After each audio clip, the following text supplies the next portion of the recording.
Sejam todos muito bem-vindos a mais um programa, podcast Polológica. Olá, Nicolas, tudo bem? Tudo bem, Jean. Fizemos várias entrevistas com o prefeito, com o vice-prefeito, com o ex-vice-prefeito, com vereadora e vereador eleitos. E agora voltamos, nós dois, para comentar um pouquinho sobre isso tudo. Acho que é importante também. Então, Nicolas, eu queria primeiro registrar, e eu acho importante o que está acontecendo em Itajaí, muito legal, porque há muito tempo não se via, porque faz tempo que os mesmos grupos estavam se alternando e tal, e de repente esse novo grupo vence uma eleição e começa um processo de transição. Mas eu queria destacar a discrição, a capacidade de não vazamento, de unidade desse grupo, que nós já estamos aí há 24, 25 dias da eleição, já depois da eleição, e nada vaza. O prefeito Robson tem se mantido íntegro no seu posicionamento em relação a nomes, em relação a construir uma equipe técnica junto com a Univale para captar, coletar dados junto à atual administração, para fazer uma transição, pelo menos do ponto de vista fiscal e tal, de maneira que ele compreenda todo o processo. Ao mesmo tempo, convivemos com crises sistêmicas diárias, como saúde, como educação, mas eles têm se mantido unitariamente discretos e construindo o momento deles, que começa a partir de 1º de janeiro. Óbvio que dentro desse grupo temos vereadores, temos agentes públicos que ainda cumprem mandato, que estão trabalhando, como Ana Carolina, como Rubens, como outros, estão trabalhando diuturnamente em cima dessa agenda maluca que Itajaí está vivendo nessas crises sistêmicas, né? Mas eu queria destacar e começar contigo nessa coisa da descrição, da unidade. Isso é bom, né? Isso, pelo menos no meio dessa turbulência que estamos vivendo, cria uma expectativa de pelo menos uma decolagem tranquila, harmônica, né? Mesmo com uma agenda atribulada, mas pelo menos os atores, o time parece estar unido e discreto, né? Exatamente, Jean. E que legal que tem sido isso, né? A gente falou várias vezes aqui que a vitória do Robson não foi só a vitória das urnas, foram as derrotas de certos grupos também. Tu usou o termo na entrevista com a Giolete que foi uma bênção, e de fato foi. Eles vão ter certamente uma lua de mel maior do que o comum, assim, eles vão ter tempo até para errar, não é? Porque não se vai acertar em tudo. Mas me parece que, pelo que está sendo desenhado, eles vão acertar mais do que errar, com certeza, porque o Robson e o Rubens ganharam sem estarem amarrados com esses velhos grupos políticos. Talvez por isso até essa ansiedade da imprensa e de determinados setores empresariais, por exemplo, enfim, que ficam nessa angústia, mas quem que vai estar no Porto? Mas quem que vai estar em tal lugar? Talvez esse tal lugar sequer exista, né? O Porto, por exemplo, o Robson já tem sinalizado, vai passar por uma reformulação necessariamente, se tornar uma empresa pública. A modalidade de gestão vai ser diferente, vai ter a inclusão dos atores do processo, dos trabalhadores, dos empresários, enfim, na própria administração do Porto. Então, não vai ser como foi no Jandir, não vai ser como foi no Volney. E esses anúncios desses atores que vão estar à frente desses processos, ele vai se dar na hora certa, e é isso que o Robson está sinalizando e está conseguindo fazer, porque não é fácil. Não é fácil. Tu ganha a pressão por quem que vai estar no planejamento urbano, quem que vai estar na fazenda, quem que vai estar no gabinete, quem que vai estar na procuradoria. É uma pressão muito grande desses setores que querem saber, querem conhecer. E pode ter certeza, Jean, vai vir uma reforma administrativa que vai redesenhar determinados lugares, determinadas instituições dentro dessa grande instituição que é o município. E me chamou a atenção também, acho que o teu diagnóstico está muito preciso, a maneira leve como o Robson tem tratado isso. Leve a ponto de, ao ser discreto, não permitir que a fofoca, que as pressões se sobreponham exatamente a esse papel que é dele de dizer calma, calma, que na hora certa os nomes vão aparecer, as coisas vão acontecer e os nomes certamente vão ser escolhidos também com critérios técnicos, né? É óbvio que e o Robson disse isso aqui. O município não é uma empresa. Não adianta tratar o município como uma empresa, mas quanto mais perto de uma empresa for, melhor, né? Então, eu tenho certeza que esses nomes vão aparecer e vão ter qualidades políticas, porque é fundamental que tenham, mas vão ter qualidades técnicas também, porque ele vai buscar também fora dessas patotas políticas. Ele tem essa liberdade e me parece que é exatamente isso que ele está construindo durante o processo de transição. Eu falo isso porque eu acho que dá para dizer isso. Eu estou um pouco inserido no processo de transição. Existem duas transições, né, Jean? A transição oficial, aquela que começa dia 1º, que está na lei, que é o Rubens que falou isso na entrevista dele. São 6 de um lado, 6 do outro. Mas o Robson já montou uma equipe de transição maior em todas as secretarias. Tudo que eu estou falando aqui foi porque eles falaram, né? O Rubens falou isso também. Cada secretaria tem seu responsável. Não significa que o responsável pela transição vai ser o responsável pela pasta. Isso o Robson tem deixado muito claro também em todas as reuniões. Mas as equipes já estão, de forma paralela, buscando informações onde é possível, para quando o negócio começar de verdade, a cidade já está diagnosticada, o que precisa, aquelas soluções que precisam de continuidade já, né? Dia 1º de fevereiro começa o ano letivo, tem que ter uniforme, tem que ter merenda, tem que ter limpeza na escola, então essas coisas, ele tem tomado muito cuidado com isso. E, para terminar, dizer que tu tocou num assunto muito sensível, o contrato, por exemplo, com uma empresa que presta serviços, fornece médicos, fornece profissionais de saúde dos mais variados, exames, etc. Um contrato suspenso, o CIS, a coisa de menos de uma semana agora, lotou, foi um caos, né? E é fundamental que se diga que isso ainda é dessa administração. Então, todos esses desafios estão sendo enfrentados pela equipe de transição e, na minha opinião, de uma maneira muito serena, porque agora eles não podem resolver nada, mas dia 1º a responsabilidade vai recair sobre os ombros deles e eles estão, pelo que a gente ouviu e tem ouvido e pelo que eu posso testemunhar, a coisa está acontecendo direito e isso é muito legal, nos dá otimismo com relação a esse início de governo a partir do dia 1º. É importante deixar claro que Itajaí tem um líder que tem demonstrado sabedoria, né? O próprio Dolor aqui, que coordenou a campanha, participa da transição, um homem muito sábio, inteligente. Começou a entrevista dele dizendo que o momento é de calma, de paciência. O que os levou à vitória foi a coerência. Então, assim, estão cercados de um otimismo funcional e que eu acho que a população pode ficar tranquila. Lógico que, a 0 hora do dia 1º de janeiro, a caneta está na mão do prefeito Robson e essa caneta é que comanda o Centro Integrado de Saúde, os autoatendimentos, as UPAs, tudo mais. E eu acho que a população pode ficar tranquila em relação a isso. Eles estão observando, têm trabalhado nesse sentido. Volto a dizer, com muita discrição, mas com muita competência, muito trabalho.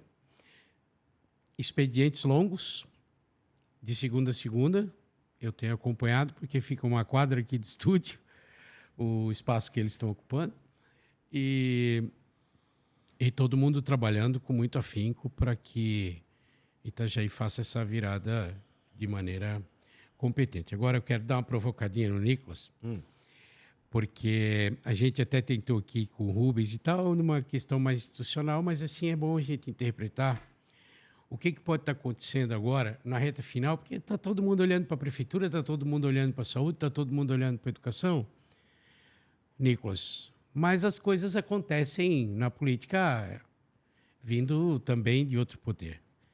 E há um movimento na Câmara de Vereadores com algumas situações, parece que uma pauta represada começou a andar, pautas polêmicas que podem causar prejuízos à administração, inclusive de empresas públicas, de autarquias e tudo mais. eu queria deixar claro assim que não vou fazer juízo de valor. Eu sou um espectador assíduo desde 1992 das sessões da Câmara. Na época em que os embates entre Bozó e Volney, se vendesse ingresso, eu pagaria para assistir, né? Então, eu sempre adorei o processo legislativo, o parlamento. Trabalhei em parlamento estadual, parlamento federal, mas vejo que existe um movimento desses grupos que não estarão mais, a partir de 1º de janeiro, em acelerar determinadas pautas que podem causar prejuízos e são polêmicas, são distorcidas. O próprio Rubens Angioletti, aqui em entrevista, disse que nunca viu tanta lei inconstitucional aprovada nesse período. Espero que todos sejam responsabilizados por isso. Espero que as autoridades observem esse tipo de manobra que acontece quando o legislativo está contaminado do ponto de vista de gestão de ativos do executivo, de maneira nada republicana, né? Mas eu queria que tu fizesse uma análise dessa, principalmente de 3 sessões para cá, assim. Começou a acontecer um movimento estranho, diferenciado. E, na última sessão, inclusive com o desabafo e a revolta do próprio líder do governo, sendo que está sendo, diz ele que está sendo pego pelas costas e tudo mais, pelo próprio governo. Então, da agenda que está caminhando. O que tu tem para me dizer? Olha, primeiro, um fim de governo lamentável. Segundo, uma das piores legislaturas da história. Eu também acompanhei a legislatura de 92, porque o meu pai foi vereador naquela legislatura. É verdade, desculpa, tá? E era governo e oposição, e ponto. Não é? Que legislatura, aliás. Não é? Renato Ribas, Rogério Ribas, meu Deus, Bozó, Luiz Agostinho. Só gente da melhor qualidade de um lado e de outro. Então não tinha sacanagem. Era que é isso que eu penso, é isso que tu pensa, e vão pro pau no melhor dos sentidos. E a cidade só ganhava com isso, porque tinha gente boa dos dois lados. E já era 21, né? Era 21. Eu passei por legislaturas ruins e legislaturas boas. Terceiro, a derrota. É preciso saber perder. Eu perdi muita eleição. Eu disputei 7 eleições, perdi 4, ganhei 3. Quando o cara perde, o cara bota o rabo entre as pernas, vai para casa, vai cuidar da vida, vai tocar os seus negócios, as suas coisas. E ponto final, né? Me parece que os perdedores estão sendo maus perdedores. Esse projeto que visa tirar dinheiro do Serasa, tirar receita, sem nenhum estudo de impacto financeiro, sem nenhuma justificativa razoável, nenhuma demanda que tenha vindo de um órgão público, de alguém que tecnicamente tenha comprovado, nada, né? Uma atitude meramente política que, dado o histórico desse grupo, só faz a gente imaginar. Eu espero estar errado, eu sempre parto do princípio de que as pessoas são boas e são íntegras, mas só faz a gente imaginar que seja um achaque ao próximo governo. Então saibam perder, botem o rabo entre as pernas. Derrota hoje não significa derrota para sempre. Amanhã vocês podem ganhar a eleição, daqui 2 anos tem eleição, daqui 4 tem outra, daqui 6 tem outra. Reconstruam as suas histórias, eventualmente se conectem com o governo, mas se conectem de maneira republicana. Fazer achaque no apagar das luzes para um governo que está entrando, eu acho de um mau gosto absurdo. Não se enganem, o judiciário está vendo, a sociedade está vendo, a classe política está vendo, está todo mundo olhando o que vocês estão fazendo. Vocês acham que vocês estão fazendo isso? Por que vocês acham que vocês perderam a eleição? Vocês fizeram isso durante esses 4 anos. Então, saber perder, eu acho que é uma virtude e que te leva a vitórias depois, inclusive, porque a vida é cíclica, o mundo gira, como diz o ditado. Então, acho que é isso, Jean. Depois, outro projeto de lei, tirando dinheiro né, esse que tu fala do líder do governo, tirando recursos do solo criado para colocar parte no porto, parte, eu acho que no pagamento do financiamento do Fomplata, em cima da hora, o líder do governo atrapalhado. Acho que isso aí já é um sintoma do governo, que está muito desorganizado, sem comando. Isso preocupa. Espero e acho que, francamente, há uma boa vontade pelo menos do prefeito e de alguns membros do governo dele, de fazer uma transição de qualidade.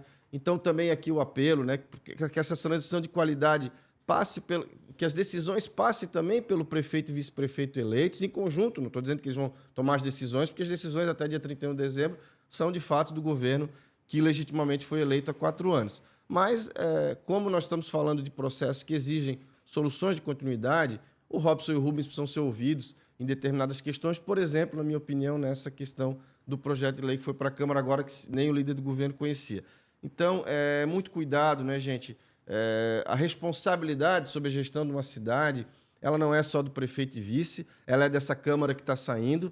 Os vereadores, reeleitos ou não, têm que cumprir o seu mandato, até porque vão receber por isso até o dia 31 de dezembro, e precisam ter responsabilidade com a cidade que é deles para os próximos anos. Então, eu faço aqui essa crítica, e uma crítica muito franca, eu sou franco, tomara que eu esteja errado, tomara que não seja isso, mas o que parece é um achaque. E não dá para tolerar isso, sobretudo daqueles que foram derrotados na eleição e deviam saber ser bons perdedores e se colocarem à disposição da cidade e não o contrário a ela. O Nicolas, não quer explicar um pouquinho melhor sobre esse projeto de lei do Semasa? Do Semasa, porque até para as pessoas entenderem, claro, que assim, é uma discussão que acontece há algum tempo em relação à cobrança do esgoto, né? O Semasa tem cobrado o esgoto de um esgoto que não tem tratamento. Então, é uma questão polêmica que vale a discussão, vale o debate, vale, eu acredito, que Rubens, e tanto o Rubens, que hoje é vice-presidente da Câmara, né? E o próprio Robson, como prefeito eleito, e o Rubens também sendo vice-prefeito, o debate vai acontecer, a discussão vai acontecer, e nós vamos poder provocar por aqui também, nós vamos fazer. Nós vamos provocar o debate. A população precisa entender o que é esse esgoto. 80% do valor que se paga na água, eu estou pagando esgoto, mas o esgoto está conectado, está sendo tratado, tá? Então, vamos fazer esse debate. É justo que se faça dentro da lei. Envolve o Ministério Público, envolve o Ministério Público Ambiental, envolve o Ministério Público da Moralidade Pública, envolve a Câmara. Não tem problema nenhum. Vamos fazer uma audiência pública sobre isso? Vamos. Agora, calma, está acontecendo. Até agora podia. Agora perdi a eleição e tal, eu preciso deixar um legado. Então vou ferrar com todo mundo com a ação inconstitucional aqui e tal. Não é assim. Prejudicar, afrontar. Então, assim, só dar uma refinada, né, claro, para as pessoas entenderem assim, o que é isso pontualmente. Uhum. Primeiro, antes disso, assim, qual que é o assunto do momento da Câmara de Vereadores? Transformar o porto de autarquia em empresa pública. Isso é a exigência da ANTAC para o porto ficar em Itajaí. Se a Câmara não fizer isso, nós corremos o risco de perder a autoridade portuária municipal e ir para Brasília. Essa deveria ser a ordem do dia da Câmara. Por isso a crítica. Ao invés de eles pautarem esse projeto, que está há 8 meses tramitando, e eles não pautaram, eles pautaram um projeto inconstitucional, porque tem duas questões aqui. A forma.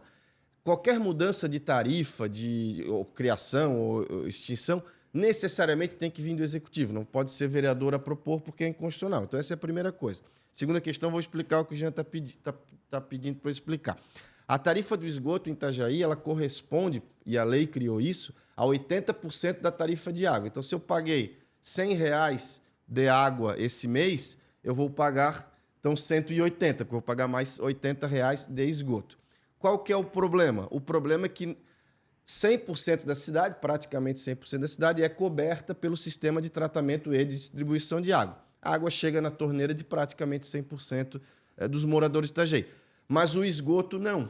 O esgoto, eu não me lembro, eu me lembro no na minha época. Na minha época era 35%. Hoje deve ter avançado. Avançou. Deve ter avançado para mais. Mas vamos colocar um número hipotético de 50%. Então, tem 50% da cidade que está pagando água e está pagando esgoto, mas não está tendo seu esgoto tratado. Esse, o Jean coloca muito bem, é um debate franco, aberto, que a sociedade, que o Semasa, a prefeitura, o município tem que fazer com a sociedade. É injusto, é justo, porque quem defende que é justo está dizendo o seguinte, olha, eu preciso recolher esse recurso Exatamente para eu poder ter caixa, para promover investimento, para poder alcançar os 100% da cidade, né? E quem diz que é injusto diz não. Se é uma tarifa, o serviço precisa ser prestado, o serviço para mim não está sendo prestado. Isso é uma coisa. Outra coisa, e aí, o que demanda isso? Um estudo econômico-financeiro que não faça com que a Semasa quebre, caso amanhã eu não cobre desses 50%. Então, esse debate pode ser feito? Pode. Vamos chamar o secretário da Fazenda, vamos chamar o promotor da moralidade, do meio ambiente, vamos chamar o Semasa, vamos entender do ponto de vista contábil mesmo como é que está a saúde financeira da autarquia, se ela suporta isso ou não. E o município, quem de direito, que é o prefeito, encaminha um projeto de lei para a Câmara e, eventualmente, como disse o Rubens aqui, o vice-prefeito, pode baixar até para 10% de repente. Ninguém sabe esse número. A verdade é que esse projeto de lei é um chute, ele é populista e ele é completamente fora de hora, porque, e aí, Jean, vou usar as tuas palavras, eles tiveram 4 anos para fazer, o governo era deles, eles eram vereadores de governo. Por que que agora, quando tem um novo governo eleito, que ele sim tem autoridade, legitimidade dada pelo povo na urna para tomar esse tipo de decisão, por que que eles vão empurrar uma bomba dessa que pode, inclusive, trazer prejuízos na própria qualidade da água a ser servida para as pessoas já no dia 1º de janeiro, né? Então, é mais ou menos isso, tá, gente?